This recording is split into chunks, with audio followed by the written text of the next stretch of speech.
This is the Indonesia Channel. Coming up on today's Indonesia, the latest terrorist bust in Poso has killed 2 men. The government has urged international community to address the roots of Rohynga crisis.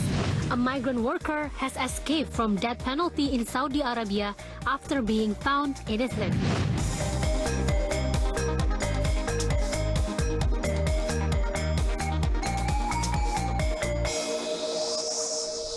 Welcome to today's Indonesia. I am Luisa Kusnandar.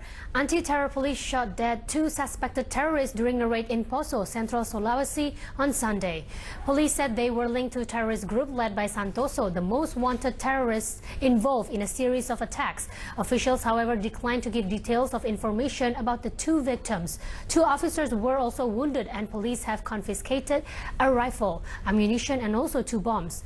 Bodies of the 2 terrorist suspects have been transferred to police hospital in Palu for further investigation. The government is calling international community to work together to find a long-term solution for refugees. Social Welfare Minister Kofifa Indar Parawansa said on Sunday during a visit to refugee camps in Aceh, the government has begun search and rescue operation for stranded boat people. However, they will start the process of repatriating more than 700 Bangladeshi migrants because they are categorized as economic migrants. Earlier, both Indonesia and Malaysia have agreed to offer temporary shelter for thousands of refugees. Harus mengajak komunitas internasional bersama-sama mencari format strategis jangka panjangnya supaya mereka sebagai warga dunia ada perlindungan mereka. Indonesia is currently providing shelter to more than 1,700 Bangladeshi and Rohingya people from Myanmar brought to shore in recent weeks by fishermen in Aceh. The Rohingya say they are escaping persecution in Myanmar and are currently having claims to asylum seeker designation processes by the United Nations Refugee Agency. Now let's get perspective from our viewpoint analyst. Wimar Witoelar is here. He's a former presidential spokesman now running his own communications company. Wimar, the government said we should help Rohingya, but they should go home afterwards. Tell us, what is actually our stance in this? Well, I don't know. This is a government stance. My personal stand is that it's a humanitarian tragedy and everything should be subordinate to the necessity of providing human protection. After they are taken care of and they are back on their feet again, in their lives, it's quite proper to investigate just where they should go, because they might not necessarily want to stay in Indonesia. Indonesia is an alien country for them.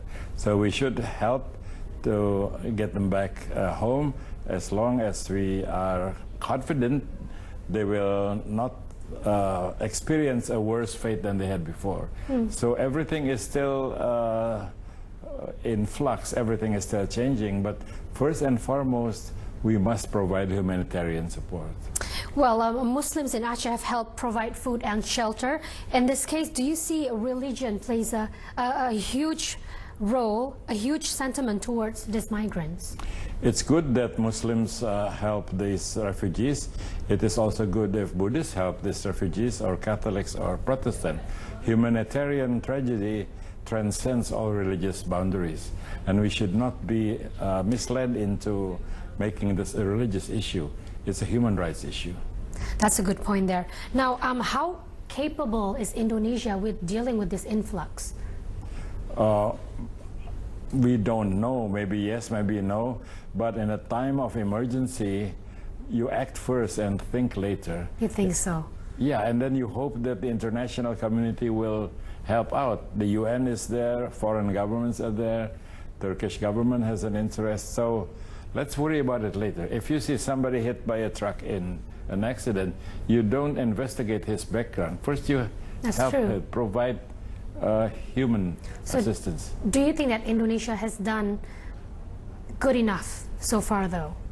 I'm not the one to judge, since I haven't studied the matter in depth. So far that I can see, it seems they have. There are a lot of complaints. But now if you judge if you base your judgment on press reports, on complaints, it's very dangerous, because the media always has an agenda, except you. Yeah. other media have an axe to grind, and it would be foolish for us to be following people with hidden agendas. Okay. Well, do you think that the situation faced by this migrant has always been this bad, or is this? But by the worse? Rohingya, Yes. well, I believe it's the first time they put out to sea, so there's no comparison. It's not about comparing, really. Refugees. It's just that we have sympathy for them and hope that they will have a much better fate later on. How long do you think they will stay here in Indonesia? That depends on the strength of the Indonesian social infrastructure to carry that load. I would imagine the government has enough problems providing for its own people, so they would not want to extend any more help than they are responsible to. Because once you commit yourself to provide shelter to a group of foreigners, as it were, then you remain forever committed. And I'm not sure we are in a state to do that now. And we don't know if it's just temporary or if it's going to be permanent. We don't. That's right. We don't know. So let's keep all options open. But in the meantime, provide humanitarian assistance. Now, last question here, Wimar. What do you think would be the best long-term possible solution?